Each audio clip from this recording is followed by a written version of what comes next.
Touch your arm. Go ahead. Just press one finger against your skin. You felt that, right? A little pressure, maybe some warmth. Simple. Ordinary. But I want you to think very carefully about what just happened. Your finger made contact with your arm, and somehow, without any wires, without any battery, without any plug in the wall, a signal traveled from that spot on your skin all the way up to your brain. And your brain said, I'm being touched. That took about 1/50th of a second. The question is, how? How does a wet, squishy, salty bag of meat send a signal anywhere? Because you are not plugged in. There is no cord running out the back of your skull. You did not charge yourself up this morning. You have no generator in your chest, no turbine in your belly. And yet right now, as you listen to me, electricity is running through your body. Real electricity, not a metaphor, not poetry, not some vague energy that people wave their hands about. Actual moving charges, creating actual voltages, generating actual electric fields, right now inside you. The question of where that electricity comes from and what it does is one of the most astonishing stories in all of physics, and almost nobody teaches it properly. So let us start with the simplest possible version of this puzzle. Forget the brain, forget nerves, forget everything complicated. Let me just ask you about a single cell. One lonely little cell sitting there in your body. It has got a membrane around it, a thin fatty wall, and on one side of that wall is the inside of the cell, and on the other side is the outside. Fluid on both sides, salty fluid. And here is the first thing that might surprise you. If you could shrink yourself down and stick a tiny voltmeter across that membrane, one probe inside, one probe outside, you would measure a voltage. A real measurable voltage, about 70 millivolts. That is 0.07 volts. Not much, but it is there. Every single cell in your body is a tiny battery, sitting there maintaining a voltage across its own wall, all day, all night, whether you are awake or asleep. Now, how big is 70 millivolts? Sounds pathetic, right? Your wall socket is about 120 volts. A car battery is 12 volts. This is 0.07. But here is where you have to be very careful, because voltage alone does not tell the full story. That 70 millivolts is not spread across a room, or even across a wire. It is spread across a membrane that is about 5 nanometers thick, 5 billionths of a meter. That is roughly 50 atoms wide. To put this in perspective, a sheet of paper is about 100,000 nanometers thick. Your cell membrane is 20,000 times thinner than that. So if you calculate the electric field, which is just the voltage divided by the distance, you get something like 14 million volts per meter. Now that number means nothing until you compare it to something. To get a spark to jump through dry air, to get actual electrical breakdown where the air itself becomes a conductor, you need about 3 million volts per meter. The electric field across your cell membrane is nearly 5 times stronger than that. If air were sitting in that gap instead of lipid molecules, it would be sparking continuously. Every cell in your body is maintaining an electric field across its membrane that exceeds the conditions needed for lightning. You are walking around with 37 trillion tiny thunderstorms inside you and you do not even know it. And by the way, this is not some abstract calculation. This electric field has real physical consequences. It exerts actual forces on charged molecules near the membrane. It is strong enough to physically pull ions through protein channels, to change the shape of proteins that sit in the membrane, to drive chemical reactions that would not happen otherwise. The membrane is not just a passive wall. It is an electrically active barrier, and that field is doing work every moment of your life. All right, so the cell has a voltage. That is interesting. But the real question is, where does it come from? And the answer has nothing to do with magnets or generators or rubbing things together. It comes from something much simpler. It comes from the fact that the fluid inside your cells and the fluid outside your cells have different ingredients. Let me set up a picture for you. Imagine 2 rooms separated by a wall. In the left room, you have packed the place full of potassium. Potassium ions, little positively charged atoms, floating around in water. In the right room, you have packed it full of sodium. Sodium ions, also positively charged, also floating in water. Now the wall between them is not solid. It has some tiny doors in it.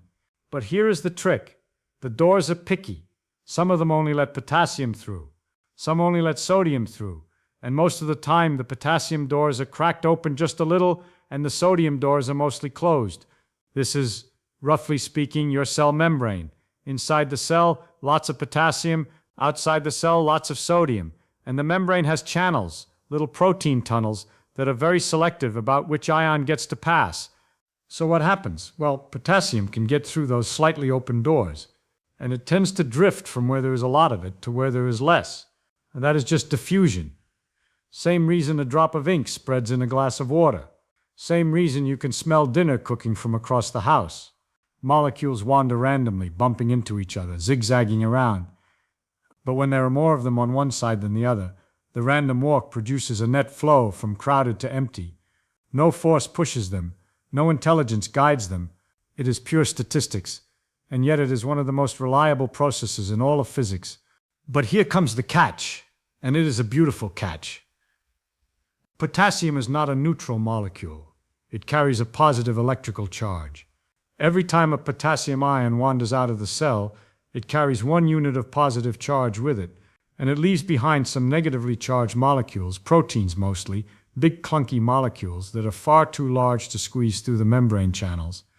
So the inside of the cell becomes a little more negative, and the outside becomes a little more positive. You have created a voltage difference across the membrane, not by plugging anything in, not by rubbing anything together, just by letting charged particles diffuse through a selective barrier. Now that voltage fights back, because any potassium ion still inside thinking about wandering out now feels an electrical force pulling it back. Positive charges are attracted toward the increasingly negative interior. The electrical pull inward grows as more potassium leaves, and eventually a balance is reached. The urge of potassium to diffuse outward, driven by the concentration difference, exactly matches the electrical attraction, pulling it back inward. That balance point, that equilibrium, is your resting membrane potential, about minus 70 millivolts, inside negative relative to outside. There is actually a beautiful equation for this. It is called the Nernst equation, after the German physicist Walter Nernst, who worked it out in the 1880s. In plain language, it says the equilibrium voltage depends on the ratio of ion concentrations on either side and the temperature. The hotter the system, the more thermal energy the ions have, and the bigger the voltage has to be to hold them in balance. It is a gorgeous piece of physics because it connects thermodynamics, the study of heat and energy, directly to electricity. Two branches of physics that seem unrelated, tied together inside every cell of your body. So that is layer 1. Your cells are batteries made of salt water and picky doors. Elegant and quiet. The voltage just sits there. But if that were the whole story, it would be a beautiful little physics problem and nothing more. Because a battery sitting on a shelf does not do anything until you connect it to a circuit. Your body does something extraordinary with that stored voltage. It turns it into signals. Some cells in your body, nerve cells and muscle cells especially, have an extra feature. They have voltage-sensitive sodium channels. These are protein doors in the membrane that are usually locked shut. Remember, the sodium doors are mostly closed at rest. But these proteins have a remarkable property. They can sense the voltage across the membrane. They have charged amino acid residues inside them that physically move when the electric field changes. And if the voltage drops from minus 70 millivolts to about minus 55, just a 15 millivolt shift, those channels undergo a conformational change and snap open. When they open, sodium comes flooding in, fast, millions of ions per second through each channel. And sodium is positive, so the inside of the cell, which was negative, suddenly swings positive. In about 1 millisecond, 1,000th of a second, the voltage flips from minus 70 millivolts to roughly plus 30 millivolts. That is a swing of 100 millivolts in 1,000th of a second. That sudden spike is called an action potential. That is a nerve impulse. That is a signal. Think carefully about what just happened. The cell was sitting quietly, charged up, minding its own business. Then a small disturbance, maybe from a neighboring cell, pushed the voltage past a critical threshold, and the cell fired. Like a mousetrap, the cheese gets nudged, and the whole spring snaps.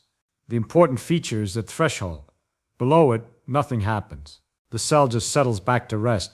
You can push it to minus 60 millivolts, and it will drift back down to minus 70 like nothing happened. You can push it to minus 56, same thing. Recovery. But cross minus 55, and the positive feedback loop takes over. Sodium channels open, which makes the inside more positive, which opens more sodium channels, which makes it more positive still. It is an avalanche, an explosion, unstoppable, once it starts. And the spike is always the same size. It does not matter whether the trigger was barely above threshold or massively above it. The cell fires with the same amplitude every time. There is no half firing. No gentle impulse. It is all or nothing, 0 or 1. And if that reminds you of a digital signal of binary code, you are seeing something real. Your neurons are digital devices. They fire, or they do not. The information your nervous system carries is encoded not in the size of each spike, because the size is always identical, but in the timing, the pattern, the frequency, how many spikes per second, which neurons fire together. The code is temporal, not spatial. It is rhythm, not volume. But the cell cannot stay flipped. If the sodium channels just stayed open, you would get one signal and then silence. The cell would be stuck, like a mousetrap that already sprung. So what happens next is beautifully engineered by evolution. About a millisecond after the sodium channels open, they automatically inactivate. A little protein flap, like a ball on a chain, swings into the channel opening and plugs it. Open. Wait. Plug. Built right into the molecular structure. And simultaneously, a separate set of channels activates. Potassium channels, the slow responders which open up and let potassium rush out. The positive charge leaves, the voltage drops back down. Actually, it overshoots a bit, dips below -70 for a moment, then slowly returns to rest. The whole event takes about 2 milliseconds, 2/1000ths of a second, and then the cell is reloaded and ready to fire again. So you have a cell that can produce a sharp electrical spike on demand, recover in 2 milliseconds, and stand ready for the next one. That is already impressive. But here is the really clever part. How does that spike get from your toe to your brain? But imagine a long nerve fiber, an axon stretching from your foot to your spinal cord, roughly 1 meter long, in some cases more. When one little patch of membrane fires an action potential, the local voltage change disturbs the membrane right next door. That neighboring patch feels the change, crosses its own threshold, and fires too, which disturbs the next patch, which fires, and on it goes, like a row of dominoes toppling one after another down the entire length of the nerve. The signal propagates along the fiber, not because any single ion travels from your toe to your brain, but because each section of membrane triggers the next. A good way to picture it. Imagine a stadium full of people doing the wave. Nobody runs from one end of the stadium to the other. Each person just stands and sits. But the wave moves. Your nerves work the same way. The ions shuffle back and forth across the membrane at each spot, but the disturbance, the wave, the signal, races forward. In thin unmyelinated fibers, this wave crawls along at maybe 0.5 meter to 2 meters per second. Painfully slow if you think about it. A signal from your toe would take close to a full second to reach your brain. You could practically count the delay. There is actually a physics reason for this. The nerve fiber behaves a bit like a leaky underwater cable. The signal does not just zip along, it decays as it spreads because the membrane is not a perfect insulator. Ions leak out sideways, so the signal has to be regenerated at each point along the way. The speed depends on the diameter of the fiber, the resistance of the internal fluid, and the leakiness of the membrane. Making the fiber thicker helps because it reduces internal resistance. Squid, for instance, have giant axons, nearly 1 millimeter across, that conduct at about 25 meters per second. But you cannot just keep making neurons thicker forever. There is not enough room in a human body for that approach. So evolution found a better trick. Insulation. Some nerve fibers are wrapped in a thick fatty coating called myelin. Glial cells, helper cells in your nervous system, wrap around the axon like electrical tape spiraling around a wire, layer after layer, but they leave tiny gaps every millimeter or so. Those gaps are called nodes of Ranvier, after the French anatomist Louis-Antoine Ranvier, who spotted them in the 1870s. The membrane at those gaps is packed dense with sodium channels, naked and exposed. Between the gaps, the myelin prevents ions from leaking out sideways, so the action potential cannot happen in the insulated sections. It can only fire at the nodes. What this means is that the electrical signal effectively jumps from node to node. Instead of a slow, continuous creep, you get a rapid hop, hop, hop along the fiber. This is called saltatory conduction, from the Latin word saltare, meaning to jump, and it pushes the signal speed up dramatically, over 100 meters per second in the fastest fibers, that is roughly 220 miles per hour.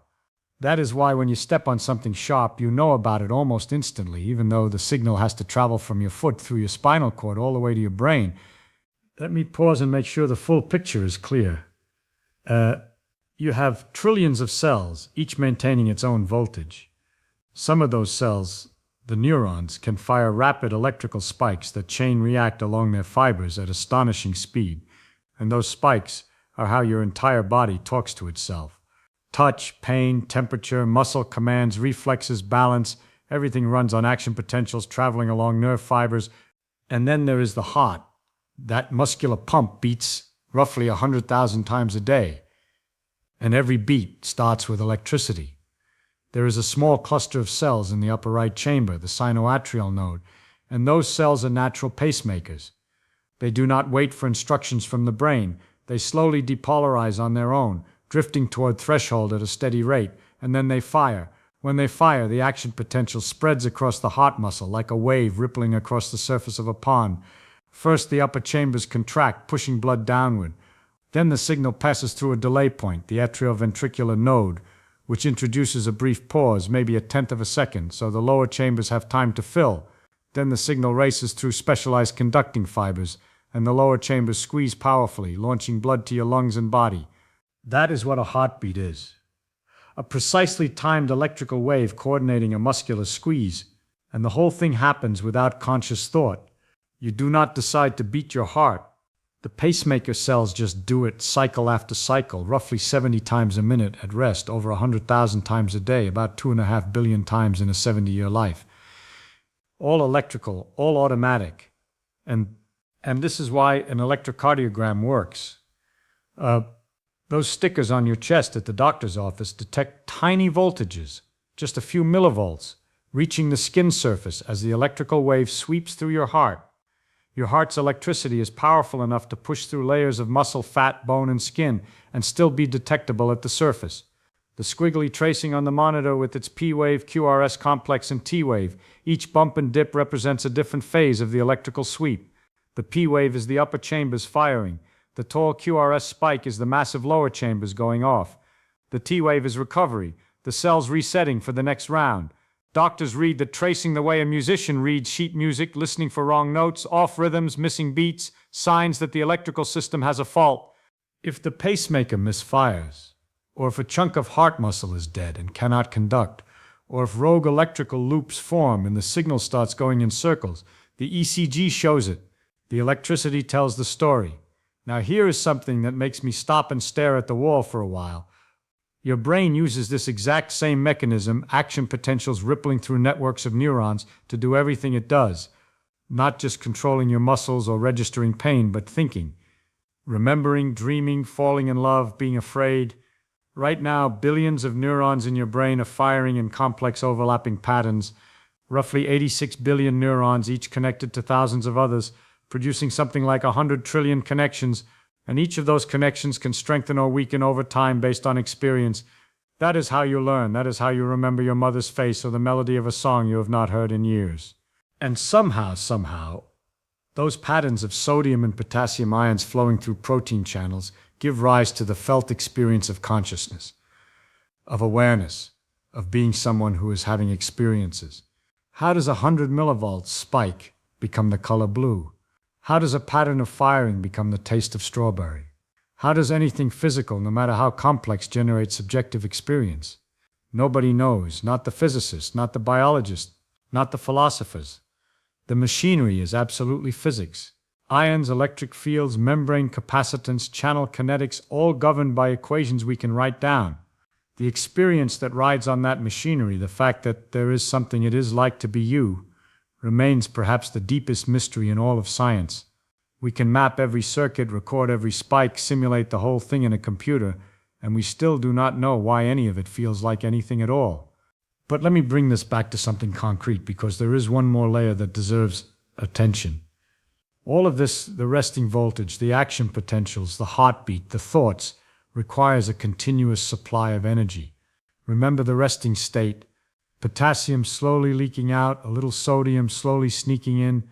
If the cell just let those leaks continue unchecked, the concentrations would equalize, the voltage would vanish, and the cell would die.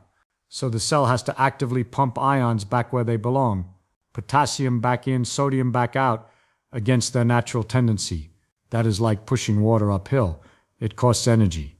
The machine that does this is called the sodium-potassium pump, or sodium-potassium ATPase, if you want the formal name.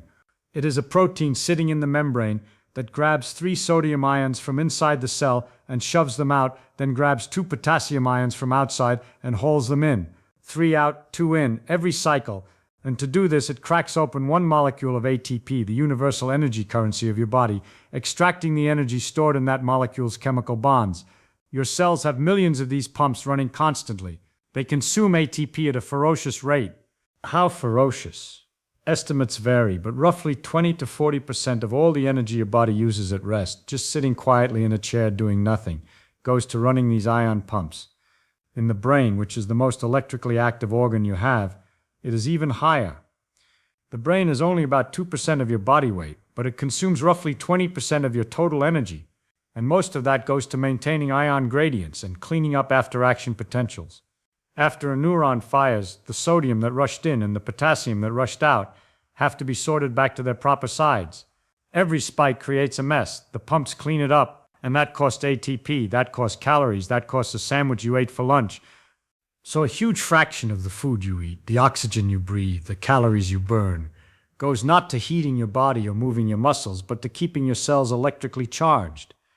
A marathon runner burns extra calories for those 26 miles of running. But you burn a staggering amount of energy every day just sitting still, just being electrically alive. You are, in a very literal sense, an electrical machine that eats food to maintain its voltage. Your breakfast powers your batteries, your dinner pays the electric bill. Step back and look at what we have built, starting from one finger touching one arm. Every cell is a battery, maintained by ion pumps burning food energy. Nerve cells convert that stored voltage into rapid digital signals using voltage-sensitive channels. Those signals race along insulated fibers at hundreds of miles per hour. Electrical waves coordinate your heartbeat. Electrical patterns in your brain give rise to thought itself. And the physics behind all of it is not exotic. It is the same electrostatics, the same thermodynamics, the same diffusion that governs salt dissolving in water and sparks jumping through air. The difference between you and a battery is not the physics. It is the architecture. A battery lights a bulb. Your nervous system creates consciousness. Same laws, incomprehensibly different results. You are electric. Not metaphorically, not poetically, literally.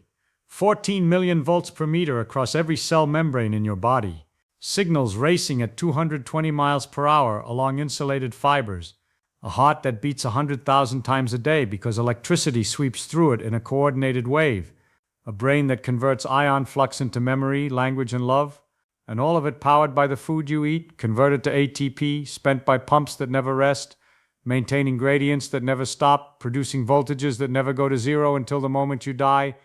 Maybe we have the story backwards. When people say they discovered electricity, they mean they figured out how to make sparks and run current through copper wires.